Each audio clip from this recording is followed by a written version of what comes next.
Bu videoda sizlar bilan kanareyka turlari haqida gaplashamiz. Qizil kanareyka rangli kanareykalar orasida eng diqqatga sazovor va kamyob turlardan biridir. U asosan yorqin qizil va qizg'ish ranglari uchun boqiladi. Red Factor kanareykasi 20-asr boshlarida Yevropada yaratilgan. Olimlar oddiy sariq kanareykani qizil siskin bilan chatishtirish orqali bu zotni olishgan. Natijada kanareykaning tanasida qizil pigment paydo bo'lgan. Bu kanareykaning tanasi o'rtacha kattalikda, tuzilishi oddiy kanareykaga o'xshaydi.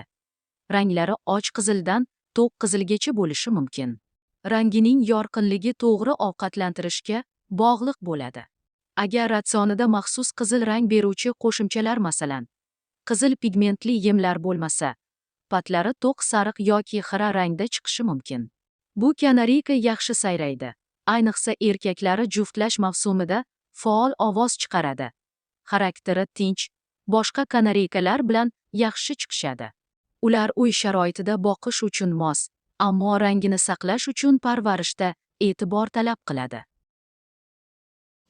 Shapkali kanareyka dekorativ kanareykalarning eng mashhur turlaridan biri bo'lib, asosan chiroyli tashqi ko'rinishi uchun boqiladi. Bu zot 20-asr boshlarida Angliyaning Gloucester shahrida yetishtirilgan. Shapkali kanareyka kichik va dumaloq tanali bo'ladi. O'rtacha uzunligi 11-12 sm. Patlari juda yumshoq va zich bo'lib, unga yoqimli ko'rinish beradi. Ranglari turlicha: sariq, yashil, oq, kulrang va aralash ranglarda uchraydi. Xarakteri tinch, odamga tez o'rganadi va uy sharoitida boqish uchun qulay. Parvarishi oson.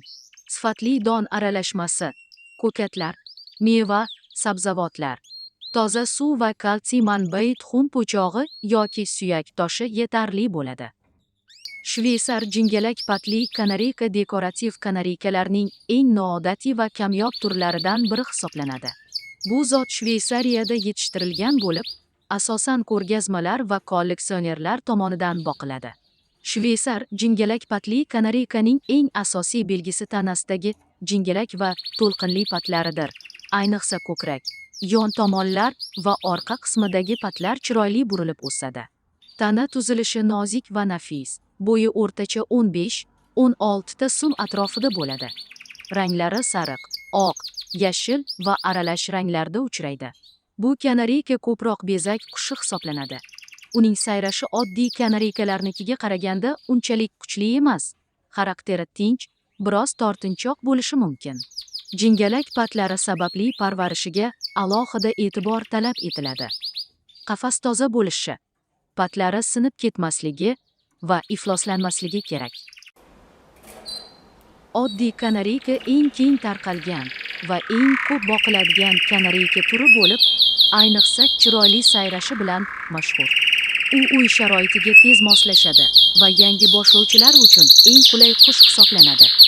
Oddiy kanareykaning tana tuzilishi ixcham va mutanosib bo'ladi. Bo'yi o'rtacha 12-14 ta sm atrofida. Eng ko'p uchraydigan rangi sariq bo'lsa-da, oq, yashil, kulrang va aralash ranglarda ham uchraydi. Erkak kanareykalar urg'ochlariga qaraganda balandroq va uzoqroq sayraydi. Bu kanareyka asosan sayroqi qush hisoblanadi. Ayniqsa erkaklari faol kuylaydi va yoqimli ohanglari bilan uy muhitini yanada fayzli qiladi. Xarakteri tinch, lekin harakatchan, odamga tez o'rganadi.